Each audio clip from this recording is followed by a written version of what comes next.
Gulf దేశాల్లో 3 రోజుల పర్యటనకు వెళ్లిన అమెరికా అధ్యక్షుడు డొనాల్డ్ ట్రంప్ గల్ఫ్ శిఖరాగ్ర సమావేశంలో పలు అంశాలు ప్రస్తావించారు. సౌదీ అరేబియా రాజధాని రియాద్లో జరిగిన అమెరికా గల్ఫ్ కోఆపరేషన్ కౌన్సిల్లో ఖతార్, సౌదీ, బహ్రెయిన్ పాలకులతో ట్రంప్ సమావేశమయ్యారు.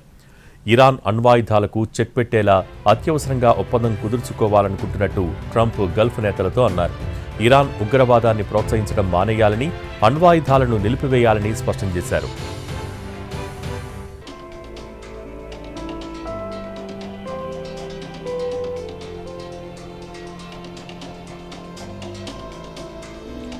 ఇరాన్ అణ్వాయుధాలు ప్రయోగించకుండా ట్రంప్ దృష్టి సారించడంతో ఈ 2 నెలల్లోనే అమెరికా, ఇరాన్ మధ్య 4 రౌండ్ల చర్చలు జరిగాయి.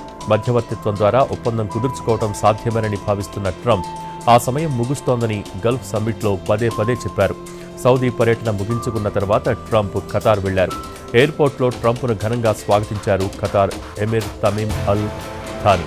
రియాద్ నుంచి దోహా చేరుకునే వరకు ట్రంప్ ప్రయాణిస్తున్న ఎయిర్ ఫోర్స్ 1 విమానం ఖతార్ F-15 జట్ల రక్షణలో ఉంది.